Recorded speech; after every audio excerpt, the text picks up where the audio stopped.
한 주간의 부동산 뉴스 중에서 눈에 띄는 이슈를 골라서 심층 진단해보는 시간입니다. 김인만 부동산 연구소 김인만 소장 스튜디오에 함께했습니다. 안녕하십니까? 안녕하세요. 네. 자, 이번 한 주도 참 부동산 이슈로 여러 가지 이슈로 뜨거웠습니다. 네. 어떤 이슈들이 좀 주목을 끌었습니까? 이번 주는 아무래도 3기 신도시 사전 청약 뉴스가 핫 이슈였던 것 같습니다. 이제 기다리던 사전 청약이 이제 일정이 정해졌거든요. 15일부터 이제 시작한다라고 하니까 많은 관심을 가져봐도 좋을 것 같습니다. 네, 이 사안은 저희가 나중에 따로 좀 구체적으로 짚어보도록 하겠습니다. 네. 자, 오늘은 좀 강동구 고덕주공 9단지 얘기를 해볼 텐데 이 재건축을 추진했던 강동구 고덕주공 9단지가 최근 재건축 적정성 검토에서 고배를 마셨습니다. 같은 기준이 적용된 1차 안전진단 결과와 현격한 차이를 보여 주민들과 강동구가 반발하고 있습니다. 영상을 보고 나서 소장님과 이야기 나눠보겠습니다. 1985년 지어진 고덕주공 9단지입니다.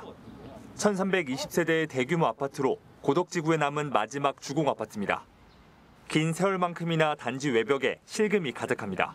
지난해 장마 이후 누수로 정비를 받은 세대만 220여 세대. 작년에 태풍 왔을 때 틈으로 해서 물이 들어와서 여러 세대들이 다 피해를 입었어요. 이 아파트가 재건축을 추진한 건 지난 2017년. 그의 예비 안전진단을 통과한 뒤 지난해엔 1차 안전진단에서 조건부 재건축인 D등급을 받아 사업에 탄력을 받는 듯했습니다. 하지만 최근 2차에 준하는 국토안전관리원의 적정성 검토에서 유지보수에 해당하는 C등급을 받아 결국 무산됐습니다.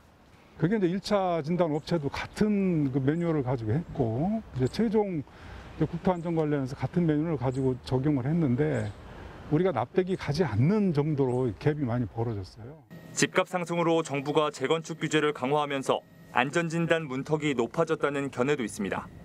결국 강동구도 이의제기에 나섰습니다. 국토안전관리원에 적정성 검토 관련 자료를 요구하고 재검토 의사를 전했습니다. 서울시도 국토부에 구조안전성 가중치를 완화해달라고 요구하고 있는 가운데 인근 신동아와 우성아파트 등 재건축을 추진하고 있는 다른 아파트 단지에서도 재건축 규제 완화에 한 목소리를 내고 있습니다. 딜라이브 서울 경기케이블TV 태윤영입니다. 네, 강동구 고덕주공 9단지가 이 재건축 적정성 검토에서 탈락했습니다. 네. 이 강동구도 이의를 제기하고 있는데 먼저 소장님 이 영상 어떻게 보셨습니까? 이런 사례가 많습니까?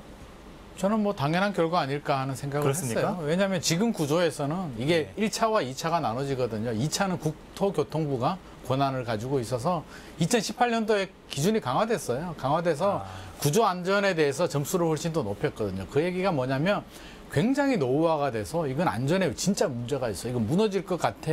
그 정도 돼야 시켜주겠다는 거지. 어지간히 노후화돼 가지고는 그냥 수선, 개선해서 사용하라는 얘기거든요. 그래서 이번에 9단지도 1차에서 D등급 조건부 통과를 한 다음에 2차에서 C등급 받았거든요. C등급이 개선해서 리모델링해서 사용하라는 거예요. 그래서 때려 부수지 말고 이제 새롭게 있는 거 그대로 좀 수선하라는 의미여서 안 해주겠다는 의미죠. 그래서 안 해주겠다는 의미로 그렇게 강화했기 때문에 고덕 9단지가 그러면 막 무너질 정도냐 하면 그 정도는 아니잖아요. 지금 목동도 마찬가지고요. 다른 지역들도 다 2차에서 다 걸리기 때문에 이게 국토교통부에서 지침, 방향성 자체가 바뀌지 않는 한 저는 안 된다라고 봅니다. 집값 상승을 우려하는 정부가 이 재건축 규제를 강화하면서 안전진단 문턱이 지나치게 높아진 것 아니냐 이런 의견이 있습니다. 여기에 대해서 어떻게 생각하십니까? 전적으로 공감하는 입장이고요. 국토부 입장도 이해는 되죠. 이게 강남 재건축 집값이 오르기 시작하면 강남 재건축, 강북의 재개발 먼저 오르는데 항상 가장 먼저 움직이는 것이 강남이잖아요. 부동산 시장의 대표 주자이고 고가 주택이고 타겟이 되다 보니까 강남은 재건축이거든요. 재개발이 아니고. 그러다 보니까 재개발 같은 경우는 이제 서민 주거 지역들이 좀 많다 보니까 좀 조심스러운 부분이 있는데 강남 같은 재건축 아파트들은 워낙 고가 아파트이다 보니까 보호 대상이 아니고요. 일단 그 진원지, 집값 상승의 진원지이기 때문에 강화를 시켰는데 이게 왜 문제가 되냐면 최근에는 양상이 좀 달라졌습니다. 정부 같은 경우도 공공재개발이라든지 공공주도 고밀개발을 하겠다라고 하고 있고 오세훈 서울시장도 민간 주도로 공급을 늘리겠다. 규제를 완화해서 공급을 늘리겠다라고 하고 최근에 이제 국토부하고 서울시가 손을 잡은 게 그거잖아요. 지휘양도 금지를 강화하겠다라고 해서 재건축 같은 경우는 조합 설립 인가 이후부터 지휘양도 금지가 강화됐는데 앞으로는 안전진단 통과되면은 못 팔게 하겠다라는 거고요. 재개발 같은 경우는 관리처분에서 이제 구역 지정인데 여기에서 이제 모순이 발생하는 거예요. 이게 못 팔게 하잖아요. 이미 규제를 해버리겠다. 안전진단 통과하게 되면 지휘양도 금지, 거래를 막아버리겠다라고 했기 때문에 그러면 안전진단은 좀 쉽게 통과할 수 있는 제도적인 기반을 마련해줘야 되는데 안전진단도 통과 안 시켜주면서 지휘양도 금지는 또 막아버리겠다는 이 모순이 생기는 것이거든요. 그래서 저는 정책의 엇박자라고 봐요. 그래서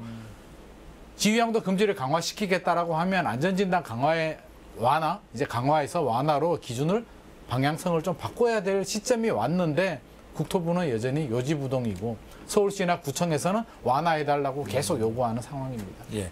실제로 상계주건 6단지 같은 경우에는 이 적정성 검토 신청을 잠정 보류한 상태입니다. 이게 네. 재건축이 무산될까 봐 그런 거 아니겠습니까?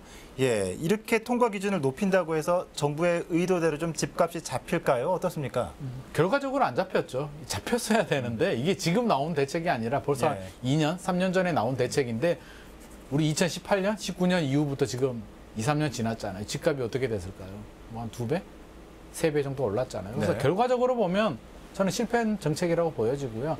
아무리 선의, 그러니까 과정은 선의잖아요. 주택시장 안정을 위해서 이런 정책을 만들었더라도 결과는 선의가 아니잖아요. 과정이 선의라도 결과가 항상 선의롭게는 안 되기 때문에 결과가 이렇게 나왔다면 뭔가 문제점을 인식을 해야 되고 뭔가 개선 대책을 만들어야 되는데 서울시장도 요구하고 있고요. 지자체에도 요구하고 있고 지금 정부 기조가 뭔가요? 작년 봄까지는 수요 억제, 많은 규제였다면 작년 하반기부터 공급을 늘리겠다는 거잖아요. 공급을 늘리려면 서울에서는 재건축 재개발 규제 완화를 해야 되고 정부도 공공재개발, 서울시도 공급을 늘리겠다는 입장인데 이걸 안전진단을 꽉 틀어막고 있다는 얘기는 강남의 공급 물량을 안 늘리겠다는 거고 중장기적으로는 강남의 공급 부족 현상이 더 심화되면서 오히려 집값을 더 자극할 우려도 있다. 이렇게 보여집니다. 네, 서울시가 국토부에 안전진단 기준을 낮춰달라고 지금 요청한 상태인데 국토부는 여기에 언제쯤 화답할까요? 어떻게 전망하십니까? 저도 이게 좀 답답한 부분인데 화답을 해야 되거든요. 왜냐하면 지휘양도 금지는 합의를 했단 말이에요. 강화시키겠다라고 해놓고 안전진단에 대해서는 여전히 요지부동인데 이게 아마 제 생각에는 국토부만의 힘은 아닌 것 같고 권한은 국토부인데 결국에는 그 윗선 뭐 여당이라든지 청와대하고 이게 컨센서스가 이루어져야 되는데 아직까지는 좀 완고한 입장인 것 같아요. 왜냐하면 이게 대상이 강남이 아니라 만약에 강북의 재개발이었다면 조금 더 융통성이 있었을 텐데 지금 종부세도 마찬가지잖아요. 상위 2% 부자들에 대한 과세 기준.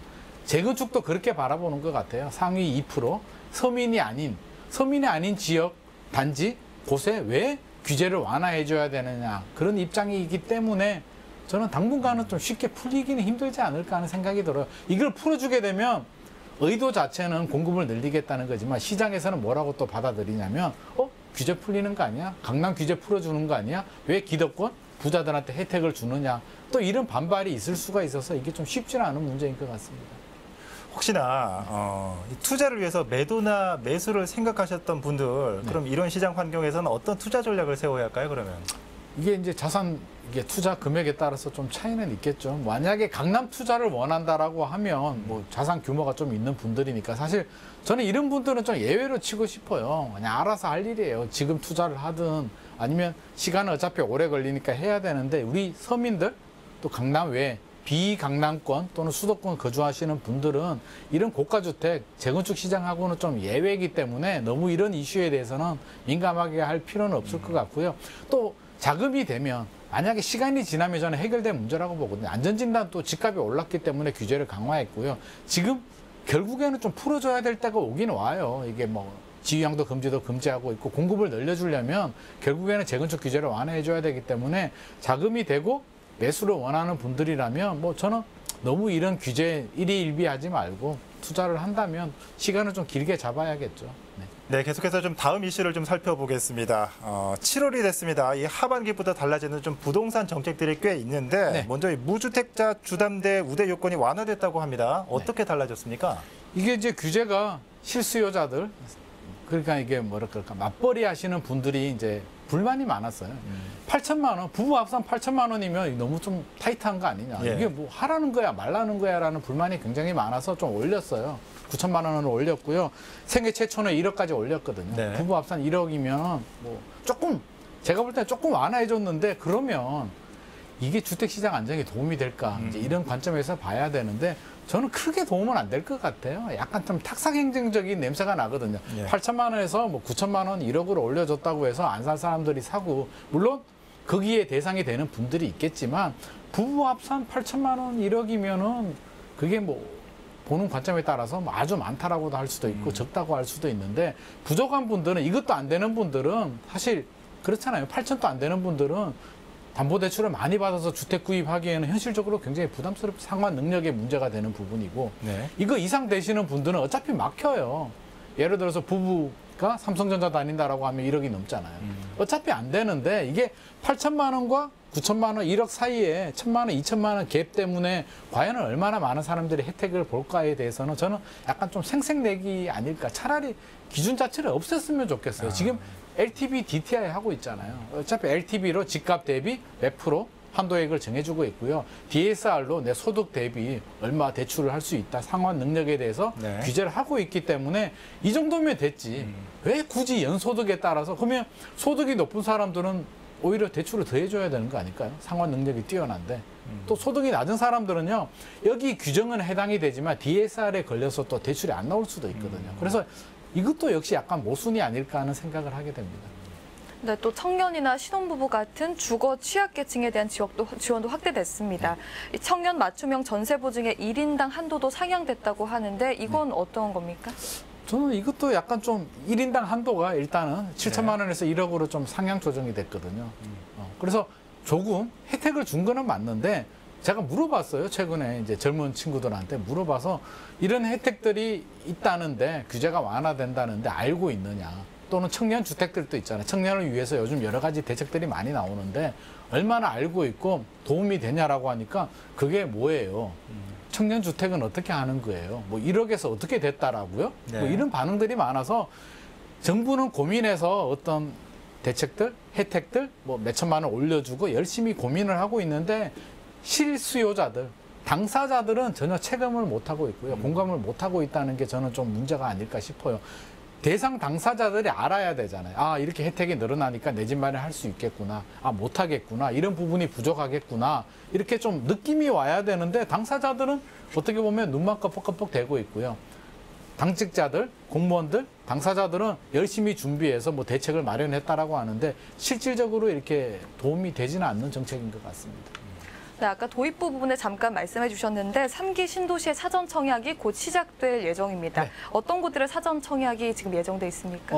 이게 올 15일부터죠. 15일부터 이제 사전 청약 물량이 나오는데 올 하반기에 아마 32,000호 정도 예정되어 있고요. 내년에 3만 호 정도 나와요. 그래서 이것만 보면 물량이 꽤 많아 보이기는 한데 대상 지역이 한 곳이 아니고요. 전체적으로 보면 한 20곳 이상이 되거든요. 20곳에 32,000호를 뿌려버리게 되면 실제로 물량 자체가 그렇게 많지는 않고요. 또 이게 월별로 나와요. 7월, 8월, 9월 이렇게 나오는데 7월 달에 나오는 물량들만 보면 3기 신도시 중에서는 인천 계양지구 하나예요. 네. 인천 계양지구에 1,050세대 정도 되거든요. 인천 인구가 제 생각엔 한 290만 정도 되나요? 인천이? 290만 정도 되는데 7월 달에 1,055가 나와서 과연 주택시장 안정에 도움이 되고 실수요자들이 내 집 마련 기회를 잡을 수 있을까에 대해서는 좀 약간 회의적인 반응이에요. 그래서 1,050세대 좀 너무 부족하다는 생각이 들고요. 다른 지역들도 마찬가지예요. 남양주 진접 2지구는 1,500세대 뭐 이렇게 나오는데 가격도 저렴하고요. 국토부 장관께서 주변 시세 대비 60에서 80%로 해주겠다라고 했거든요. 굉장히 메리트가 있잖아요. 저라도 할 수 있으면 하나 잡고는 싶은데 이게 그림이 떡이 되지 않을까 싶어서 열심히 기다리는 분들이 또 실망해서 또 연끌을 하지 않을까 좀 그런 걱정도 하게 됩니다. 네, 이 하반기에 달라지는 정책들이 참 많은데 이 밖에 좀 우리가 꼭 알아야 될 정보 있으면 마지막으로 좀 짚어주실까요? 일단 가장 도움되는 정보는 3기 신도시 사전 청약이 가장 핵심이고요. 네. 여러 가지 규제 완화 대책, 뭐 종부세라든지 여러 가지 안들이 나오는데 지금 여당 내부에서도 아직 확정되지 않은 안들이 많아서 좀 지켜봐야 될 것 같고요. 당장 우리한테 우리 서민들 주거 안정에 도움이 될 만한 핵심적인 뭐 엄청난 내용들은 지금 대출 규제 완화하고 3기 신도시 이 정도로 요약을 할 수 있을 것 같습니다. 네, 잘 알겠습니다. 자, 3기 신도시 청약이 시작되는데 올해 상반기 수도권 아파트 값은 무려 13%나 상승했습니다. 자, 19년 만에 최대 상승률이라고 하는데 이 정부의 앞서 말씀드린 이런 지원책들이 이런 폭등한 부동산 시장에 과연 얼마만큼의 도움이 될 수 있을까 하는 생각도 듭니다. 지금까지 재건축 안전진단 강화 이슈와 하반기 부동산 제도 변화에 대해 김인만 소장과 함께 살펴봤습니다. 소장님, 오늘 말씀 잘 들었습니다. 고맙습니다.